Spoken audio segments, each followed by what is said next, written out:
창세기 9장에 나타난 하나님은 언약의 하나님입니다. 하나님은 1년간의 방주 생활을 마치고 돌아와서 정성껏 번제를 드렸던 노아에게 언약을 주셨습니다. 그래서 지난주에 우리가 이제 창세기 8장 20절에서부터 22절까지 살펴보았는데, 이제 그 구절은 우리가 지금 살펴보려고 하는 노아 언약의 서곡에 해당된다라고도 볼 수 있을 것입니다. 창세기 9장을 이제 조금 자세히 살펴보면은 이제 첫째 단락인 9장 1절에서부터 7절은 하나님께서 노아에게 주시는 축복이 주된 내용을 이루고 있습니다. 근데 이제 가만히 살펴보면은 이게 창세기 1장에 나타난 아담에게 주었던 축복하고 굉장히 유사하다라고 하는 것을 금방 파악할 수 있습니다. 그래서 1절에 생육하고 번성하여 땅에 충만하라 라고 하는 약속의 말씀이 주어져 있고, 마지막 절인 7절에도 거듭해서 생육하고 번성하여 땅에 가득하여 그 중에서 번성하라 라고 하는 이제 거의 동일한 내용의 말씀이 주어져 있는 것을 볼 수 있습니다. 이제 여기에서 질문이 제기될 수 있습니다. 왜 1절과 7절의 동일한 내용의 말씀이 반복적으로 주어져 있는가?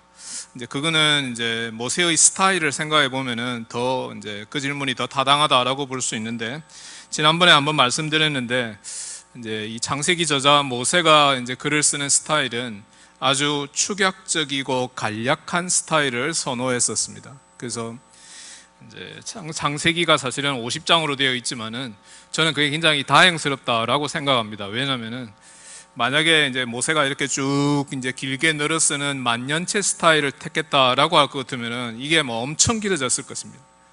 이제 다행스럽게도 50장 정도에 그치게 된 거는 참 좋은 것이다라고 볼 수 있는데, 왜 이제 하나님의 축복을 여기에서 계속해서 반복하고 있는가? 이제 그 질문에 대한 해답은 이제 노아의 상황을 고려해 볼 때 발견될 수 있습니다. 노아는 어떤 상황에 놓여 있었습니까? 이제 긴 방주 생활을 마치고 비로소 육지 생활을 시작했는데, 이제 그게 이제 하나님의 놀라운 은혜로 기적적으로 다시 돌아와서 노아와 가족들이 이제 삶이 시작이 되었는데, 이제 그 삶에 들어가기에 앞서서 이미 이제 방주에서 1년을 보냈다라고 하는 것은 가만 생각해 보면은 굉장히 힘들고 지치고 이제 곤비한 상태에 놓여 있었을 것이다라고 생각해 볼 수 있습니다. 그래서 또 게다가 이제 지상에 돌아와 보니까 이제 자기들 말고는 아무도 없는 거죠. 이 세상에 아무도 없는 그런 막막한 상황이었다라고 하는 것입니다. 자신의 희망과 두려움을 이제 함께 나눌 만한 사람들이 아무도 없는 이런 막막한 상황이었습니다. 그래서 한편으로는 방주 생활이 이제 끝났기 때문에 육지 생활이 시작되었으니까 너무 좋다라고 하는 생각이 드는 것도 사실이지만은, 또 다른 한편으로는 이제 여러 가지 두려움, 외로움, 더 나아가서 무엇을 어떻게 해야 할지, 어디서부터 시작을 해야 할지 알지 못하는 힘들고 괴로운 상황이었다라고 볼 수 있습니다. 누군가의 도움과 위로가 절실히 필요한 형편이었습니다. 노아가 처한 이런 상황을 다 알고 계시는 주님께서 이제 그에게 찾아오셔서 위로와 약속의 말씀을 주셨던 것입니다. 앞길이 막막한 노아와 노아의 가족들에게 주님께서 생육하고 번성하여 땅에 충만하라 라고 하는 위로와 희망의 말씀을 주시되, 노아의 형편과 상황을 고려하여 그에게 2번씩이나 친히 말씀하심으로써 하나님 자신이 사랑과 자비의 하나님을 보여주시고 또 그것을 확증해 주셨습니다.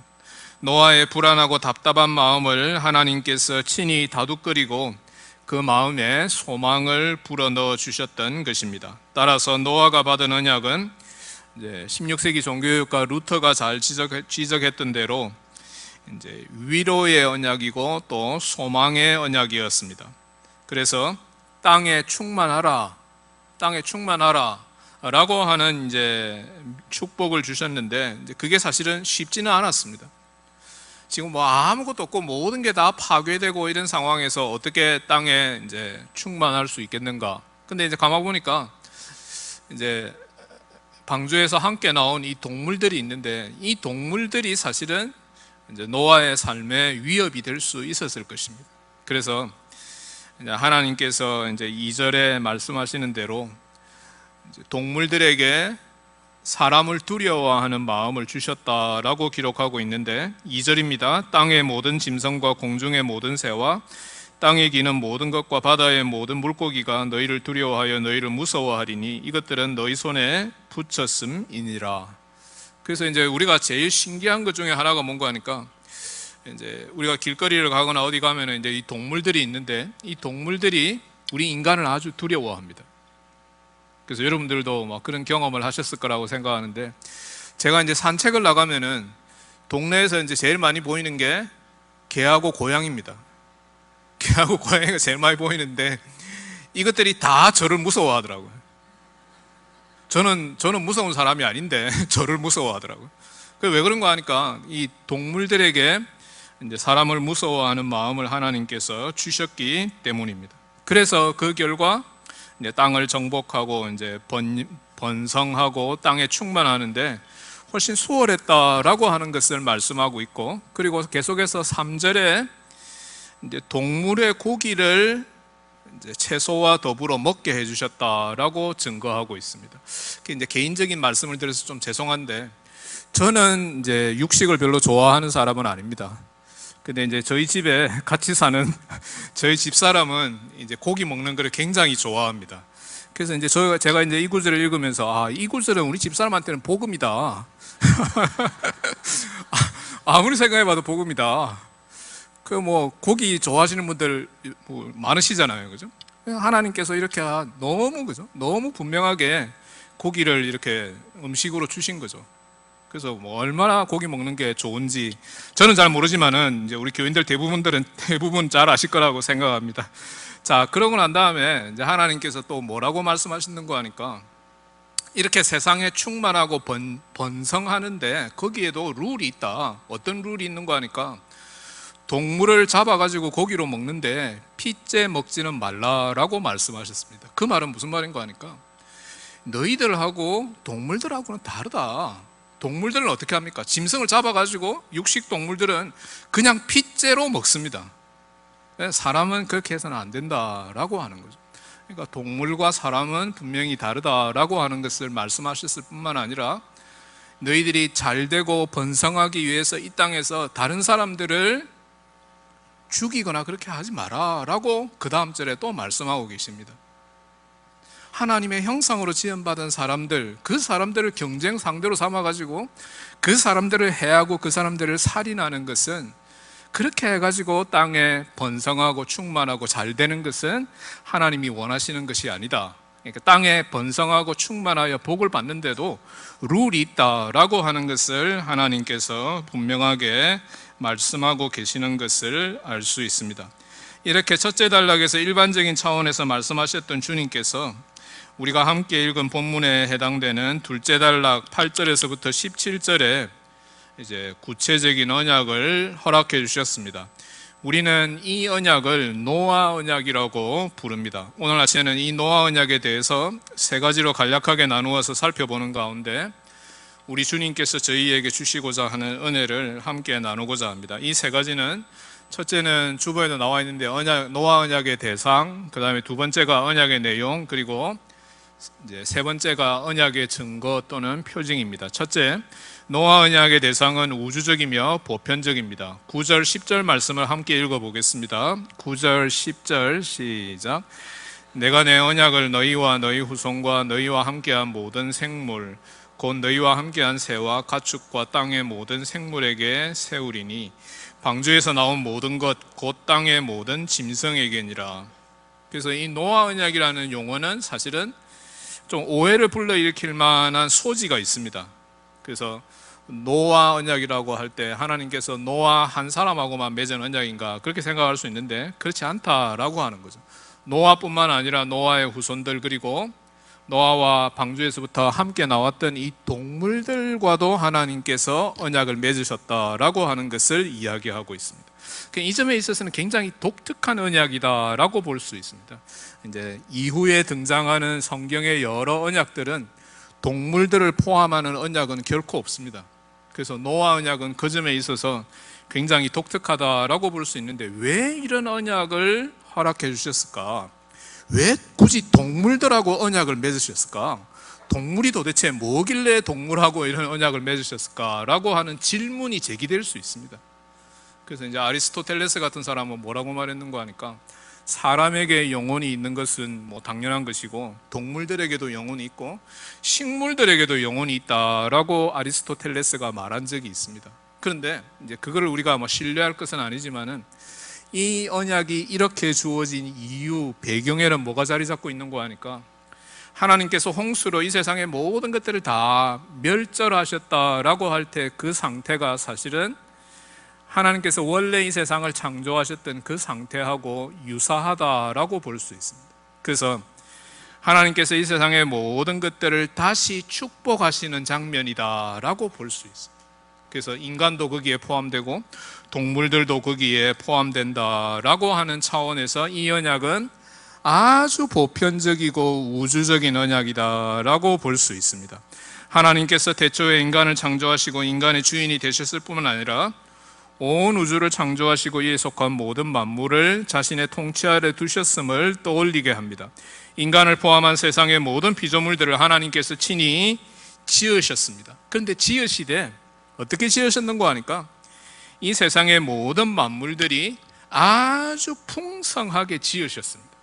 그래서 이 세상이 사실 하나님이 만드신 것들로 가득 차 있다라고 하는 것을 성경이 말하고 있습니다. 시편 104편 24절 27절 말씀에 나타난 시편 기자의 아름다운 고백을 살펴보면 금방 파악할 수 있습니다. 여호와여 주께서 하신 일이 어찌 그리 많은지요. 주께서 지혜로 그들을 다 지으셨으니 주께서 지으신 것들이 땅에 가득하니이다. 거기에는 크고 넓은 바다가 있고 그 속에는 생물 곧 크고 작은 동물들이 무수하나이다. 그곳에는 배들이 다니며 주께서 지으신 리워야단이 그 속에서 노나이다. 이것들은 다 주께서 때를 따라 먹을 것을 주시기를 바라나이다. 이 구절이 의미하고 있는 바가 뭔가 하니까 이제 시편 기자가 자연을 바라보니까 자연이 하나님이 지으신 것들로 가득 차 있다라고 하는 거죠. 무수하다. 자연에 하나님의 만물들이 가득 차 있다. 그것을 지금 노래하고 있는 것입니다. 그런데 그 만물들이 다 하나님의 손에 의해서 지원받았기 때문에 하나님의 다스림을 받고 있고 하나님에 의해서 지금도 살아가고 있다라고 하는 것을 이야기합니다. 다 하나님의 종이다라고 하는 것을 이야기하고 있습니다. 시편 119편 91절 말씀대로 만물은 지원받은 순간부터 주님의 종이 되었고 주의 규례를 따라서 존재하고 있습니다. 이렇게 지원받은 모든 피조물들이 지금 대홍수의 결과로 말미암아서 일시적으로 다 멸절되었으나 우주에 속한 모든 만물들과 하나님께서 다시 언약을 맺으신 것이 바로 노아 언약이다라고 하는 것입니다. 노아에게 복 주시고 노아가 온 세상에 생육하여 번성하여 땅에 충만하라고 명령하신 주님께서 이 동일한 축복을 천하 만물에 다 허락해 주셨습니다. 그래서 제가 말씀드리는 대로 우리가 경험하고 있는 이 자연이 얼마나 풍성한 것인가, 놀랍도록 풍성하다라고 하는 것을 생각해 볼 수 있습니다. 시편 104편의 기록대로 저 넓은 대양의 무수한 물고기가 유유자적 바닷속을 헤엄치고 다닙니다. 바닷속에 얼마나 많은 물고기들이 살고 있는지 우리가 도저히 셀 수가 없습니다. 지구 곳곳에 광활한 대지에 수많은 짐승들이 오늘도 떼를 지어 마음껏 뛰놀고 있습니다. 얼마나 많은 짐승들이 이 세상에 살고 있는지 세는 사람이 피곤해서 도저히 감당을 못할 정도입니다. 자연을 향한 여호와 하나님의 언약적 축복이 이루어졌다라고 볼 수 있습니다. 노아와 그의 가족들에게도 땅에 충만하라고 하는 축복, 이 축복이 원래 아담에게 주어졌던 그 축복인데 다시금 주어졌습니다. 인류도 다시 이 땅 위에 번성하게 되었고 인류의 문명은 그 이후에 고도로 발전하기 시작했습니다. 어떻게 알 수 있습니까? 9장 다음인 10장에 보면은 금방 그걸 알 수 있습니다. 10장에 어떻게 되어 있습니까? 10장은 노아의 후손들의 족보입니다.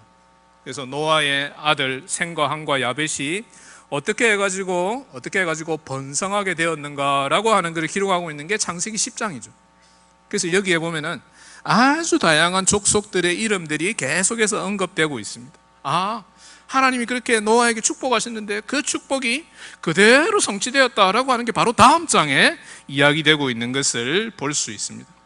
그런데 여기에서 우리는 한 가지 질문을 던지지 않을 수 없습니다. 왜 하나님께서 노아와 그의 가족들에게 이렇게 풍성한 축복을 허락해 주셨습니까?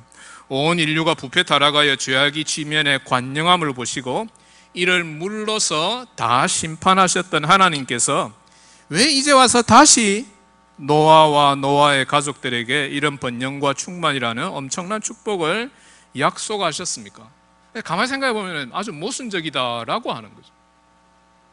만약에 하나님이 이 세상을 심판하셨으면 그 상태로 그냥 그대로 내버려 두시든지, 아니면은 진짜 축복을 하실 것 같으면은 처음부터 심판하지 마시든지, 왜 하나님이 이렇게 모순적으로 행동하셨는가라고 하는 질문이 주어질 수도 있습니다. 16세기 종교学자 칼빈은 이 구절에 대해서 설교하면서 이러한 언약과 축복이 가능한 것은 오직 하나님께서 자기 자신이 만드신 이 땅이 텅텅 비기를 원하지 않으셨다라고 답변했습니다. 이 땅에 사람이 가득 차서 살기를 원하셨기 때문이다라고 말했습니다. 달리 말하자면은 비록 사람이 여전히 죄악 중에 살아가고 있지만은, 그리고 또 앞으로도 사람들이 죄악 중에 살게 될 것을 하나님께서 다 아셨음에도 불구하고 자신의 무한한 자비와 사랑으로 그리고 오래 참으시는 가운데 이들을 축복하기로 결정하셨다는 것입니다. 간단하게 말하자면은 여전히 사람들은 죄악을 범하고 죄악 속에서 살아가고 있지만은 그 사람들을 하나님께서 축복하시고 이 사람들을 통해서 하나님께서 영광 받으시기를 원하신다라고 하는 것입니다. 그래서 하나님의 원래 마음은 사람들이 죄악 속에서 살아가는 것이 아니라 죄악에서부터 돌이켜서 회개하고 하나님께로 돌아와서 구원받고 하나님의 뜻을 따라 살아가시는 것을 보는 것입니다. 사람들이 그렇게 사는 것을 하나님이 기뻐하시는 것입니다. 디모데후서 2장 4절 말씀입니다. 하나님은 모든 사람이 구원을 받으며 진리를 아는 데 이르시기를 원하느니라. 하나님의 뜻에 순종하는 가운데 이들이 행하는 일들을 보시고 하나님께서 사람이 정말 하나님의 뜻에 순종하고 하나님이 기뻐하시는 일들을 한다라고 할 것 같으면 하나님이 그 일을 어떻게 보시는 거 아닐까? 그게 사람이 하는 일이지만은 자기 자신이 하는 일인 것처럼 그렇게 생각하고 그렇게 간주하고 기뻐하신다라고 하는 것입니다. 이게 진짜 놀라운 거죠. 우리 사람이 하나님의 뜻에 순종하고 살아갈 때 하나님이 너희들이 그렇게 하는 게 내가 하는 거하고 같다라고 그렇게 말씀해 주시는 것을 알 수 있습니다. 이 진리는 시편 104편 31절이 분명하게 증거하고 있는데 함께 읽어보겠습니다. 104편 31절 말씀입니다. 시작. 여호와의 영광이 영원히 계속할지며 여호와는 자신께서 행하시는 일들로 말미암아 즐거워하시리로다. 사도 바울도 사실은 동일한 진리를 다음과 같이 말하고 있습니다. 로마서 11장 36절 말씀입니다. 이는 만물이 주에게서 나오고 주로 말미암고 주에게로 돌아갑니다. 그에게 영광이 세세토록 있을지어다. 아멘. 둘째, 노아 언약의 내용은 이 세상이 다시는 홍수로 멸망당하지 않는다는 사실에서 발견됩니다. 본문 11절 말씀 함께 읽겠습니다. 11절 시작. 내가 너희와 언약을 세우리니 다시는 모든 생물을 홍수로 멸하지 아니할 것이라. 땅을 멸할 홍수가 다시 있지 아니하리라. 여기도 보면은 우리말로 보면은 이게 이제 반복이 심하다라고 생각할 수 있습니다. 그런데 이제 원문을 읽어보면은 이게 약간씩 다른 단어가 채택되고 있는 것을 발견할 수 있습니다. 그래서 여기 이제 두 번째 단락에 땅을 멸할 홍수가 다시 있지 아니하리라라고 했는데 앞부분에도 다시는 모든 생물을 홍수로 멸하지 아니할 것이다라고 했는데 사실은 다른 단어가 사용되고 있습니다. 두 번째 땅을 멸한다라고 했는데 그 단어는 멸하는 게 아니고 사실은 땅을 찢는다, 찢어버린다라고 하는 단어가 사용되어 있는 것을 볼 수 있습니다. 하나님께서는 창세기 8장에서 자연의 회복과 관련하여 이 세상을 다시 멸망하지 아니할 것이다 라고 이미 말씀하셨습니다. 8장 21절에 내가 전에 행한 것 같이 모든 생물을 다시 멸하지 아니하리니 라고 말씀하셨습니다. 그런데 11절에서는 이제 이렇게 모든 생물들뿐만 아니라 땅도 찢어져서 멸망되지 아니할 것이다 라고 하는 약속을 주셨습니다.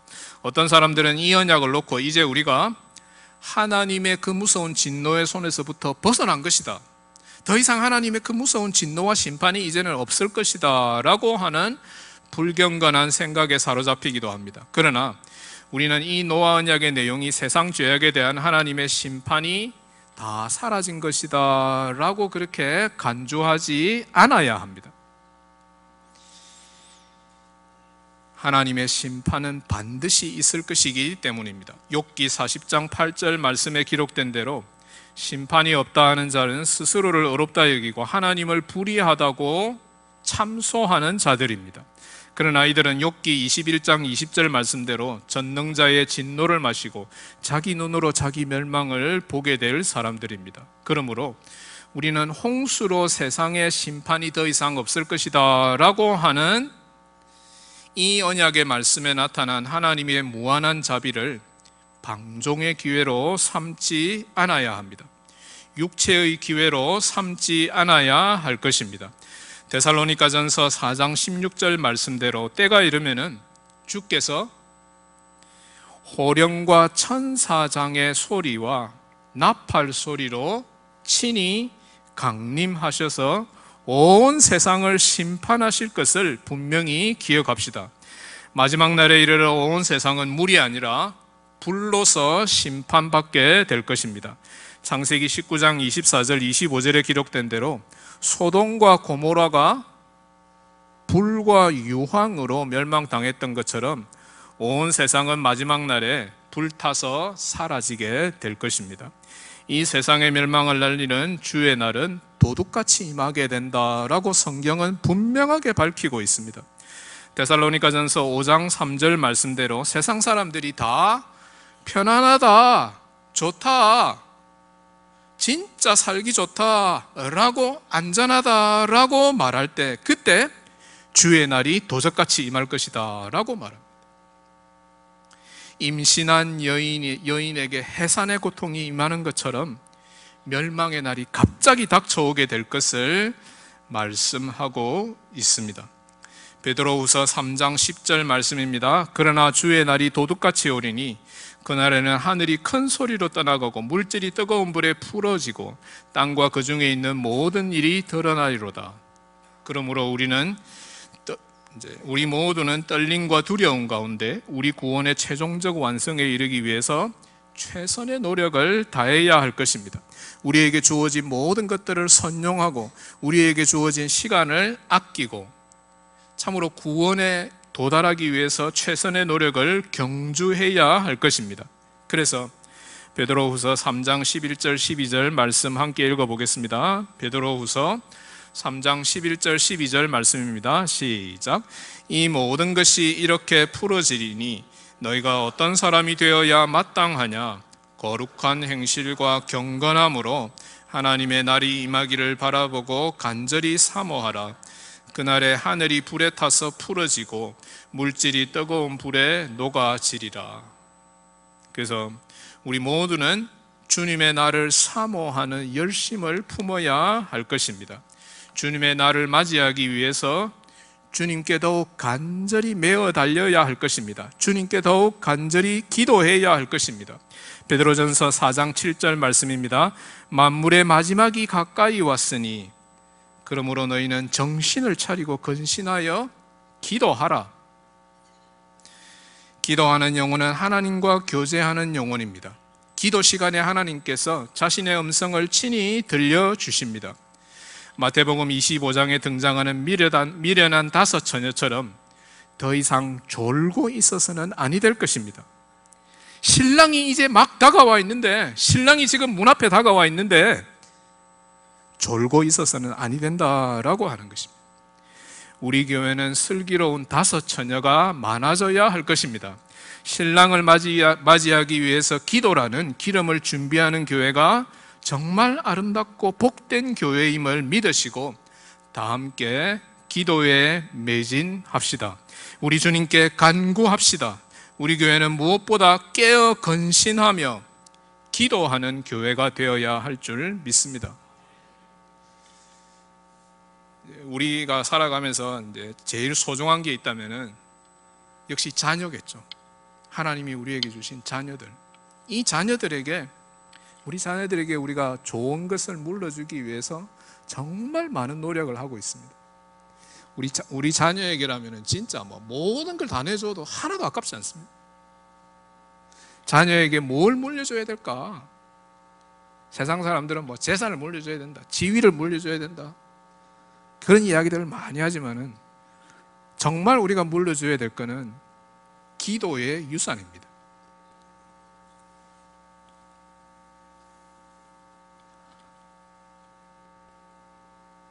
우리 자녀들에게 기도의 유산을 물려줍시다.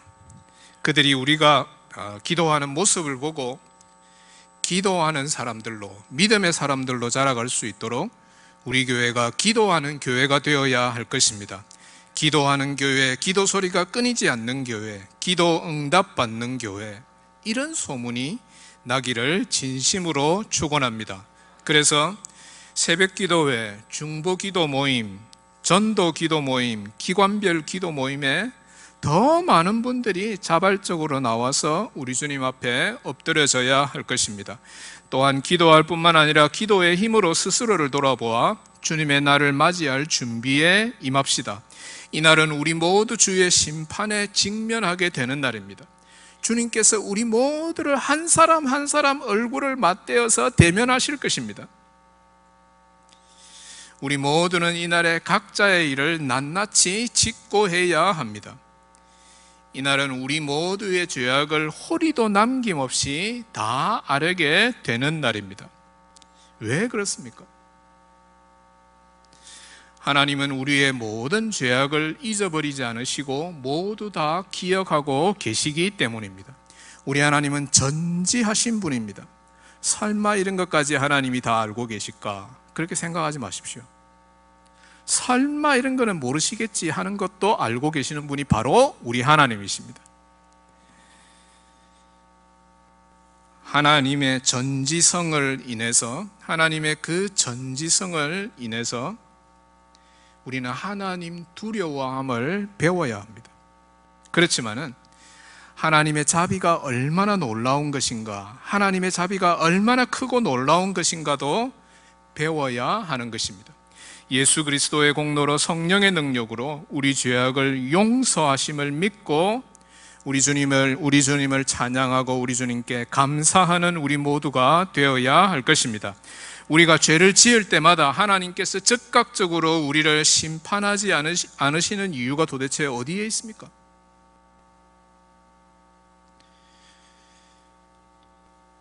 하나님께서 우리가 회개하지 않는 자들임을 너무나 잘 알고 계시기 때문입니다. 하나님의 선하심과 자비하심을 우리가 정말로 믿는다면 우리 모두는 하나님께서 아직 인내하시는 이 시간 동안에 주님의 날이 도둑같이 임하기 전에 아름다운 회개의 열매를 맺기 위해서 더욱 노력해야 할 것입니다. 셋째, 노아 언약의 증거는 무지개입니다. 무지개는 우리에게 아주 친숙한 현상 가운데 하나입니다. 무지개가 무엇입니까? 무지개는 자연현상 가운데 하나로서 태양의 반대편에 비가 오게 될 경우 그 물방울에 비친 태양 광선이 그 물방울 안에서 반사굴절되어 나타나는 현상입니다. 세계 최초의 기상학 저서를 기록한 아리스토텔레스는 뱃머리에서 튀는 물방울 속에 무지개가 나타나는 것을 관찰하고 태양의 반대쪽에 있는 물방울이 무지개 발생에 중요한 구실을 한다라고 하는 것을 기록하고 있습니다. 근데 성경은 무지개에 대해서 어떻게 이야기하고 있는가? 근데 성경은 무지개에 대해서 그렇게 빈번하게 이야기하지 않습니다. 창세기 9장을 제외하고는 구약 성경에는 에스겔서 1장 28절에 딱 한 번 등장합니다. 그리고 신약 성경에는 요한계시록 4장과 10장에 2번 등장합니다. 그래서 무지개는 아주 흔한 자연현상임에도 불구하고 성경에는 그렇게 빈번하게 등장하지 않는다라고 볼 수 있는데, 아까 말씀드린 이제 에스겔서 1장은 여러분들 잘 알고 계시겠지만은 이제 에스겔이 그발 강가에서 본 환상을 기록하고 있습니다. 그가 무슨 환상을 보았는가 하니까 하나님의 보좌를 보았는데 하나님의 보좌에 네 생물이 있었다라고 말합니다. 네 생물. 근데 이제 이 네 생물의 얼굴 모습이 어떠한가 하니까 앞을 보면은 이거는 사람의 얼굴이고 오른쪽을 보면은 어떤 얼굴이라고 했습니까? 사자의 얼굴이다라고 했습니다. 그리고 왼쪽을 보면은 이 생물의 얼굴이 소의 얼굴이다라고 했고 뒤편은 독수리의 얼굴을 하고 있다라고 했습니다. 근데 이제 이 네 생물은 어떻게 움직이는가 하니까 서로 연하여, 그러니까 서로 합쳐가지고 하나의 일체처럼 움직인다라고 했습니다. 주의 영이 움직이는 대로 따라서 움직인다라고 기록하고 있습니다. 그런데 이 생물의, 그죠? 이 생물의 허리와 허리 아래에서 사방으로 광채가 나갔다라고 1장 27절에 기록하고 있습니다. 그리고 1장 28절 말씀 함께 읽어보겠습니다. 시작.